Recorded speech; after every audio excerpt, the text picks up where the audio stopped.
보혈 찬양대에 사명의 찬양을 들으면서 가슴이 또 많이 뛰는 모습을 아마 저 자신뿐만 아니라 우리 배강노사님도 많이 느낄 수 있을 거라 그렇게 생각이 듭니다. 참 뜻깊고 의미있는 우리 차세대 선교 파송 예배에 특별히 배강도사님은 우리 부곡중앙교회에서 어렸을 때 신앙생활을 하고 또 신앙의 꿈을 키웠고 또 이렇게 선교사로서 갈 수 있고 또 이렇게 본 교회에서 이렇게 파송 예배를 드리게 된 것에 대해서 또 본부장의 한 사람으로서 축하를 드리고 또 우리 부곡중앙교회가 기도와 사랑으로 협력해 주신 것에 대해서 진심으로 감사를 드립니다. 제가 오늘 우리 배강도사님이나 주영은 사모님 그리고 에셀을 보니까 33년 전에 제 생각이 납니다. 90년에 제가 인도네시아로 갔거든요. 저도 딸 하나, 1년 반 된 딸 하나 데리고 인도네시아를 갔는데 하나님께서 은혜를 베풀어 주셔서 지금까지 건강하게 잘 사역할 수 있게 된 것입니다. 그것은 선교사가 잘났기 때문이 아니고 여러분들께서 기도와 사랑으로 관심을 가지고 도와주셨기 때문에 가능하다는 것을 또 새삼 느끼게 됩니다. 오늘 우리 배정인 선교사님의 차세대 선교사를 위한 파송 예배를 드리는데 OM이라고 하는 그 선교단체가 있습니다. 그 선교단체를 설립했던 조지 버워 그 선교사님은 4월 14일 날 주님의 부르심을 받으셨습니다. 그 OM 선교를 통해 가지고 수많은 세계의 젊은이들의 가슴에 불을 지폈고 열정으로 또 겸손으로 많은 사람들에게 도전을 주었습니다. 우리 KPM의 선교사들 가운데서도 OM을 통해 가지고 OM 선교회라는 것을 통해 가지고 많은 선교사들이 훈련받았을 뿐만 아니라 장기 선교사로 헌신한 적이 있었습니다. 특별히 우리 배 선교사님이 타야 될 그것은 로고스라고 하는 배입니다. 큰 배가 전 세계를 누비면서 복음을 전가하는 귀한 사역입니다. 저도 젊었을 때 로고스 배를 참 타고 싶은 생각이 많아 있었습니다. 근데 저도 로고스 배 탔습니다. 배강도사님. 언제 탔나 그러면은 제가 90년에 파송을 받아서 싱가포르를 가니까 싱가포르에 배가 정착되어 있었습니다. 야, 내가 타고 싶었던 저 배 로고스 싱가포르에 왔구나. 그래서 집사람하고 우리 혜민이 꼬마를 데리고 로고스에 승선해서 그 안에서 로고스 배 안에서 선교사들이 하는 이야기 그리고 선교의 모습들을 보면서 야, 참 감동이었습니다. 저는 그냥 잠깐 탔다가 하루 만에 내렸지만은 우리 배강도사님하고 우리 사모님은 또 우리 에셀이는 아마 2년간 그 배를 타면서 전 세계를 누비게 될 것입니다. 사실 이제 조지 버워 그 선교사님은 떠나갔지만은 한 시대는 가고 또 하나님의 사람은 갔지만은 하나님의 일은 계속되어야 합니다. 하나님의 일은 계속될 것입니다. 하나님께서 그 일을 계속하기 위해서 하나님은 새로운 사람들을 뽑고 있습니다. 왜냐하면 마지막 시대에까지 이 복음이 전거되어야 하기 때문에. 그래서 오늘 저는 참 의미 있고 뜻깊은 날에 우리 참 잘 준비된 배 선교사님과 주 선교사님께서 또 이 OM이라고 하는 선교단체에서 훈련받고 로고스 배를 타면서 새로운 세계의 지도자가 되는 꿈을 꾸었으면 합니다. 새로운 지도자를 세우기를 원합니다. 그래서 저희들이 제목을 차세대 선교사라고 하는 것은 지금 우리 KPM에도 지금 58개국에 504명의 선교사들이 나가 있습니다. 그런데 여러분 나이가 점점 돼가지고 2030년이 되면 60가정 이상이 은퇴를 하게 됩니다. 젊은 선교사가 없으면 우리 KPM이라고 하는 이 선교의 배도 계속 순항하기는 어려울 것입니다. 그래서 저희들은 젊은 선교사들에게 우리 함께 젊었을 때에 헌신해서 꿈을 꾸자고 그렇게 많이 노력하고 있습니다. 이때에 배 선교사님과 주 선교사님께서 모든 걸 내려놓고 선교로 하려고 했을 때 너무나 저희들은 기뻤습니다. 그래서 부곡중앙교회의 기쁨뿐만 아니라 KPM에 있어서의 큰 기쁨의 날입니다. 이렇게 우리가 배승교사님과 중교사님을 파송하는 예배를 드리면서 하나님께서는 오늘 요한복음 20장 19절에서 23절의 말씀을 주십니다. 부활하신 예수님께서 예수님의 제자들에게 너희는 가서 모든 족속으로 제자를 삼으라고 명령해 주셨습니다. 그러나 그들은 아직 준비가 안 돼 있었습니다. 굉장히 불안했습니다. 그래서 19절에 이런 말씀이 있습니다. 이날 곧 안식오 첫날 저녁 때에 제자들이 유대인들을 두려워하여 모인 곳에 문들을 닫았더니 예수께서 오사 그 가운데 서서 이르시되 너에게 평강이 있을지어다. 두려워하고 있었습니다.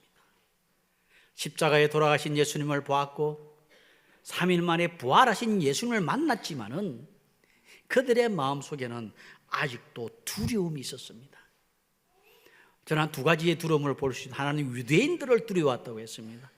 그는 외적인 핍박이고 외적인 도전일 것입니다. 또 하나는 저는 생각할 때에 이 제자들이 하나의 또 두려움이 있었다고 생각합니다. 그것은 죄책감이라고 하는 두려움일 것입니다. 죽을 때까지 예수님 따라가겠다고 했던 베드로는 용감하게 말했지만은, 그러나 베드로는 사도의 대표였기 때문에 베드로가 그 말을 했던 것은 제자들도 동일한 신앙이었던 것입니다.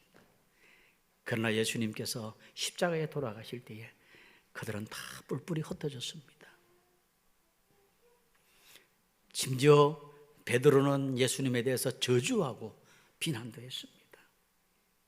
예수님의 별 면목이 없었을 것입니다. 내 같은 자가 어떻게 예수의 제자가 될 수 있을까? 나는 모든 것을 포기하고 떠나려고 하는 그런 죄책감이 빠져 있었을 것입니다.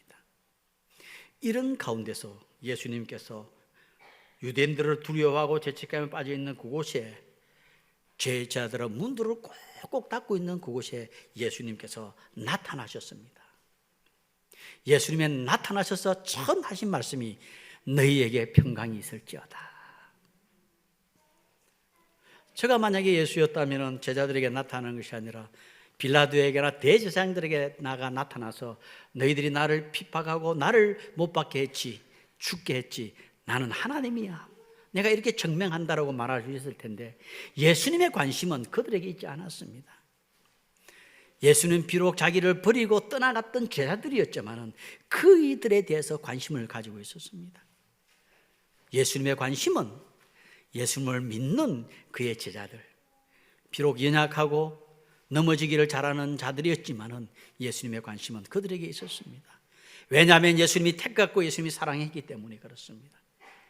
사랑하는 성도 여러분, 우리들의 삶에 있어서도 몇 주 전에 부활절을 지나지 않았습니까? 그러나 우리들에게 다가오는 많은 도전들 앞에 우리는 때때로 두려워하고 때때로 내가 예수님을 잘 믿겠다고 하지만은 또 실수할 때도 있는 그런 죄책감에 빠져 있을 때가 없습니까? 그럴 때에 또 살아계신 예수님께서는 우리들에게 오셔서 너에게 평강이 있을지라고 말씀해 주십니다. 주님의 주시는 평강이 저희들 속에 있어야 되고요. 특별히 선교지로 떠나는 우리 배선교사와 주선교사에게 더 중요한 것은 주님의 평강입니다. 배를 타고 많은 사람들을 만나게 될 것이고 문화가 다르고 언어가 다르는 가운데서 살아남는 것 쉽지 않습니다.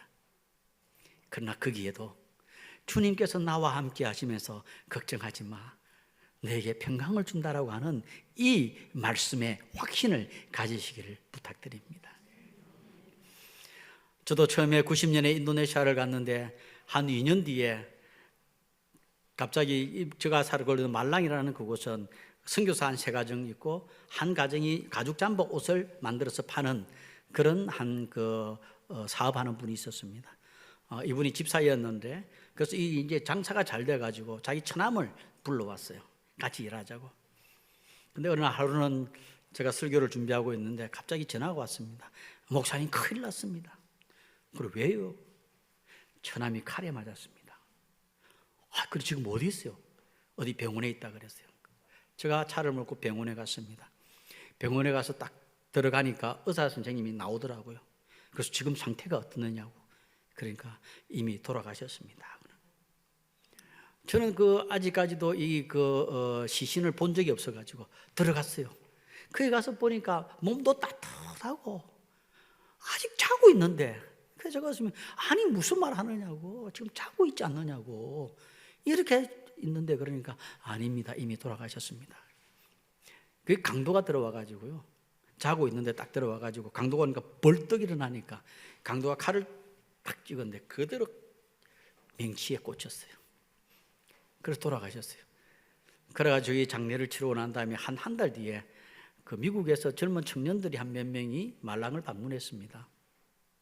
그 이제 숙소에 데려주고 나오는 그 시간이 밤 12시가 되었어요. 그래서 저 혼자 차를 몰고 나오는데 뒤에서 오토바이가 따라오는 거예요. 두 명이 딱 따라오더라고요. 그래서 직감적으로 저는 강도구나 생각이 들었어요. 그 할 수 있는 게 뭡니까? 하나님 도와주십시오. 하나님 도와주십시오. 그래 막 길을 이래 가다가 막다른 골목에 딱 다다랐습니다. 이제 어떻게 할 수가 없는 거죠. 핸들을 잡고 기도하면서 주님 나를 도와주세요. 아직 때가 안 된 것 같은데요. 강도가 뒤에서 딱 칼을 데리고 나오더라고요. 창문을 딱 두드리면서 창문 내리라. 그래서 내렸어요. 그러면 제가 이제 물었어요. 그냥 마오 아빠 뭘 원하냐? 그러니까 마오우왕은 돈을 달라 이 말이거든. 돈을 달라. 그럼 제가 지갑 있는 것을 줘버리면 되는데 또 묻고 싶은 거예요. 마오브라빠 그러니까 리마리부. 근데 그 당시에 5천 루피아는 젊은이들이 말랑이 인도네시아에 마약을 제일 많이 하는 데입니다. 지금 한국에 마약 때문에 문제가 많이 생기는데 인도네시아는 마약을 일상적으로 많이 하는 게 있어요. 그러니까 그 둘이가 딱 마약 한 대 정도 할 정도가 되는 거예요. 그래서 제가 지갑을 내가지고 10,000루피아를 탁 줬거든요. 10,000원 딱 주니까 뜨리마까시 그러는 거예요. 이건 뜨리마까시가 뭐겠습니까? 네? 감사합니다 그러는 거예요. 아니 내가 감사한데 네 지갑 다 내놔 너 내려 차 가지고 갔으면 꼼짝 못 하는데 10,000루피아를 주니까 고맙다고 감사합니다 가는 거예요. 그때에 제가 이 핸들을 잡고 기도하는 가운데 생각나는 게 누군가 널 위하여 기도하고 있네. 저희들이 갈 때에 그 찬송을 많이 부르거든요. 교회에서도 부르고 학생 때도 부르고 누군가 널 위하여 기도하고 있다. 여러분들이 선교사를 보내놓고 30명의 선교사를 보내놓고 우리는 알지 못하지만은 우리는 하나님 그 선교사를 도와주시옵소서. 그들을 인도해 주시옵소서. 그들을 지켜주시옵소서. 그렇게 기도하는 그때에 하나님은 역사하시는 것이죠. 하나님께서 성령님께서 너에게 평강을 준다고. 너에게 평강을 준다고. 그래서 우리 배선교사님, 추선교사님 앞으로 가는 그 길에 어떤 어려움이 있고 두려움이 있다 손치라도 부곡중앙교회에서 여러분들을 위해서 기도하고 있고 또 성령님께서 말씀하시는 것, 예수님께서 말씀하시는 것처럼 내가 너에게 평강을 준다고 하는 Peace be with you. 인도네시아 말하면 다메시사 따라 바기입니다. 그 평강이 넘치는 삶이 되기를 우리 배선교사님 가족뿐만 아니라 우리 부곡중앙교회 모든 성도님들에게 주님이 주시는 축복이 있기를 간절히 기도합니다. 그러고 난 다음에 예수님의 두 번째 확신을 주십니다. 그것은 너에게 평강이 있을지어다 하시고 난 다음에 두 번째는 이렇게 말씀하십니다. 아버지께서 나를 보내신 것 같이 나도 너희를 보낸다는 겁니다. 두 번째 우리 배선교사님과 주님 가져야 될 확신은 하나 있습니다. 그것은 뭐냐면 내가 우연히 이 로고스 배를 타는 것이 아니고 우연히 OM의 선교단체에 온 것이 아니고 KPM의 선교사가 되는 것이 아니라 하나님께서 그렇게 하셨다라고 하는 확신을 가져야 됩니다. 우리 성도님들도 삶의 현장에서 내가 선생님이든 내가 가게를 운영하든 이 모든 일터 가운데서 하나님께서 보내셨다는 확신을 가지고 살으셔야 됩니다. 우리 모든 그리스도인들에게 예수님을 믿는 자들에게 선교의 사명을 주셨기 때문에 그렇습니다. 선교는 멀리 갈 수도 있지만 우리 주위에 가까이 찾아온 이방인들에게도 우리는 선교적인 삶을 살아야 하는 것입니다. 그래서 중요한 것은 내가 지금 선교사만 파송해가지고 가는 그 선교사가 아니라 그것도 당연히 하나님이 보냈지만은 나도 선교사다. 내가 만약에 학교에 초등학교의 선생님이면은 하나님께서 나를 초등학교 선생의 선교사로 보내었구나. 내가 공무원이라면 그 공무원 그 자리에 하나님께서 나를 선교사로 보내었구나. 이런 확신이 있어야 하는 것입니다. 왜냐하면 점점 이 교회가 이제 한국 교회가 강하지 못하면은 선교도 어려워지는 겁니다. 레슬리 뉴비긴이라고 하는 선교사는 인도에서 34년을 선교하고 난 다음에 1974년도에 영국으로 은퇴를 하고 돌아갔는데 그분은 깜짝 놀랐습니다. 인도에 30몇 년을 지나면서 인도의 선교지인 줄 알고 최선을 다해서 하고 은퇴하고 다시 조국으로 돌아왔는데 영국으로 돌아와 보니까 영국 땅이 바로 선교지였습니다. 젊은이들은 전부 다 축구 보러 간다고, 축구가 신이 되어가지고. 요새 한국 젊은이들도 프리미엄 축구 보잖아요, 손흥민 때문에. 그 영국은 축구 이런 것이 신이 돼 있거든요. 그게 세속화되어 버렸다는 것이죠. 그래서 그분이 깨달은 게 있어요. 영국 교회가 선교적인 교회가 되지 않으면은 선교고 뭐고 아무것도 어렵다는 거죠. 그래서 그분의 선교적 교회입니다. 그래서 우리의 선교사들도, KPM 선교사들도 현장에 나서 선교 사역을 하고 있지만은 한국 교회를 위해서 기도합니다. 저도 한 30년 선교지에 있다가 한국을 와 보니까 너무 많이 변해 있었습니다. 너무 많이 변해 있었습니다. 하나님, 한국 교회가 새로운 부흥의 역사가 일어나지 않으면은 이 선교의 횃불은 다른 곳으로 옮겨지게 될 터인데, 하나님, 한국 교회를 다시 한 번 더 사용해 주시옵소서. 그러기 위해서는 우리 선교사, 우리 교인 스스로 모든 한 사람 한 사람이 나도 선교사라고 하는 선교사적인 삶의 현장에서 살아주셔야 합니다. 그래서 우리 배선교사님, 주선교사님뿐만 아니라 우리 모두도 한 가지 확신을 가져야 됩니다. 하나님께서 나를 보냈다. 아멘. 사명에 보내소서 뭐 선교사 가는 게 아니에요. 나도 선교사로 그곳에 간다라고 하는 이 확신을 가지고 저희들은 신앙생활을 해야 합니다. 부활을 믿는 그리스도인은, 부활을 믿는 공동체는 이 확신이 있어야 한다는 것입니다. 그리고 첫 번째는 평강의 확신입니다. 하나님이 보냈다는 확신입니다.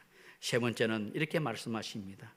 이 말씀을 하시고 그들을 향하사 숨을 내쉬며 이르시되 성령을 받으라. 일반적으로 저희들이 대위임령을 이야기하면 마태복음 28장을 이야기합니다. 너희는 가서 모든 족속으로 제자를 삼아 아버지, 아들과 성령의 이름으로 세례를 주고 이렇게 이야기하잖아요. 그러나 여러분, 대위임령은 내 복음서에 다 기록되어 있습니다. 마태복음에는 너희는 가서 제자를 삼으라고 하는 목적을 이야기한다면 그것을 이루기 위해서는 마가복음에서는 너희는 가라라고 그랬어요. 모든 민족에게 가라 그랬습니다. 모든 민족에게 복음을 전하라 그랬습니다. 그 복음이 뭐냐? 그것을 누가복음 24장에 이야기합니다. 예수 그리스도의 십자가와 부활입니다. 그분이 십자가에 돌아가심을 통하여 우리가 죄 사함을 받고, 그분이 3일 만에 부활하심을 통하여 우리가 영생을 누릴 수 있다라고 하는 이것이 복음의 핵심인 것입니다. 그래서 제자를 삼고 전 세계를 다니면서 복음을 전하고, 이 복음의 핵심이 십자가와 부활인데 요한복음에서는 강조점이 다르게 나타나는 겁니다. 그것이 뭐냐면 성령을 받으라는 겁니다. 왜냐? 아무리 우리가 선교사역을 한다고 하더라도 인간의 지혜와 인간의 능력으로 되는 것이 아니라는 겁니다. 성령의 충만함입니다. 성령의 인도함입니다. 성령의 다스림입니다. 그래서 요한복음에서는 예수님께서 그 제자들에게 성령을 받으라. 성령을 받는다는 것은 뭡니까? 성령님의 순종하고 성령님의 길을 따라가는 것 아닙니까? 성령님의 깨우쳐 주는 대로. 그래서 우리는 늘 성령님의 인도함을 받는 그런 삶을 살아가는 삶이 되어야 한다는 것입니다. 사랑하는 성도 여러분, 부활하신 예수님께서 그의 사랑했던 제자들, 그리고 우리들에게 이 시대에 하시는 말씀은 세 가지로 있습니다. 첫째는 너희에게 어떤 어려움이 있고 힘든 일이 있어도 평강이 있을지어다. 아멘. 나도 너희를 보내었다. 아멘.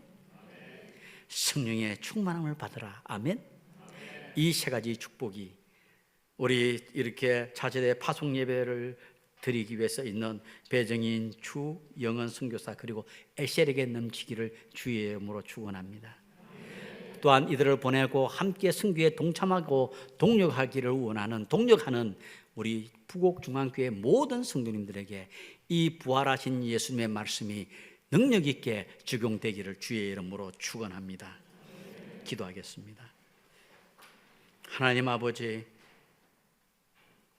두렵고 떨리고 있던 제자들에게 나타나셔서 평강을 주셨고 보내시다는 확신을 주셨고 그 일을 감당하기 위해서 인간적인 노력이 아니기에 성령의 충만함으로 이겨나갈 것을 약속해 주신 것 감사합니다. 우리 배성교사, 추성교사, 우리 SL의 이 길에도 이 동일한 말씀으로 위로하여 주시고 함께해 주시며 이들을 보내고 기도하면서 선교의 동력자 된 부곡중앙교회 성도님들에게도 동일한 축복이 넘치게 해 주옵소서. 부곡중앙교회 보내놓은 30여 명의 선교사들에게도 오늘 이 순간에도 우리 하나님 그들을 위로해 주시고 말씀으로 함께해 주옵소서. 감사하며 예수 그리스도 이름으로 기도드리옵나이다. 아멘.